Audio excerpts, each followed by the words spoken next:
Succeeding in life is not usual. It's unusual.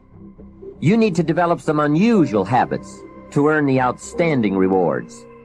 A friend of mine said, a standard education will get you standard results. You want a lot more than standard results?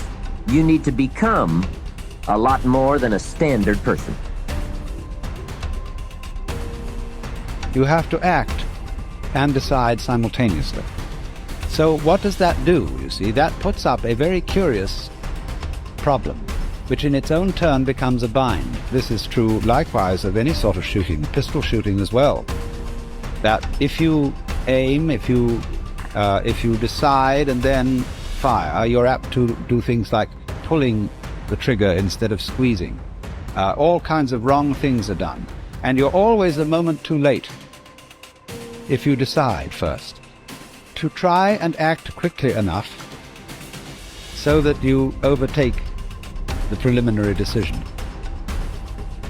To try not to decide first. And that is an impossible problem.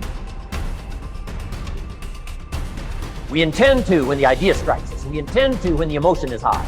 But now if you don't translate that into action fairly soon, now the intent starts to diminish. And a month from now, it's cold. A year from now, it can't be found. So act. Set up a discipline when the emotions are high and the idea is strong and clear and powerful. That's the time to set up the discipline. Somebody talks about good health and you're stirred. Right. You need to get a book on nutrition. Get the book before the idea passes and before the emotion gets cold. Go for the book. Start the library. Start the process. And you know you ought to do this. You really want to do this, but you don't know why you haven't done it. Now, first of all, we know that this is not easy, because in order to begin to reinvent your life, you've got to make a conscious, deliberate, determined effort. I think that among the things that prevent us from acting is the fear of failure. And if you've already failed, you don't want to fail again. The pain of that, the disappointment, the fear of loss is another thing. Because many times when we do those things that we know we need to do, we feel that we might lose somebody that we love very much and care about. We don't want to hurt anybody. Many of us don't act because we want other people's approval. We want everybody to like us and to accept us. And that's not possible. Life should be an exciting adventure. It should never be a bore. A man should live fully, be alive. He should be glad to get out of bed in the morning. He should be doing a job he likes to do because he does it well.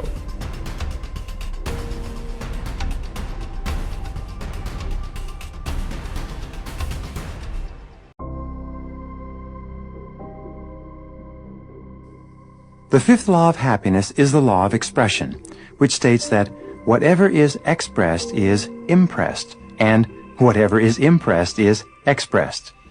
Whatever you say, either to yourself or out loud, is impressed into your subconscious mind. And whatever is impressed into your subconscious mind will ultimately be expressed in your thoughts, your feelings, your conversation, and your actions. The more emotion that you use to express any thought or idea, the more deeply it will be impressed into your subconscious mind, and the more rapidly it will be re-expressed in your life. Whatever you say with conviction triggers thoughts, ideas, and actions consistent with those words, so be sure to pick your words carefully. When you think of a challenge or a goal, and you repeat to yourself the words, "I can do it, I can do it, I can do it," you trigger all kinds of feelings and actions that propel you forward toward doing the things that will enable you to achieve the goal. The sixth law of happiness is the law of reversibility.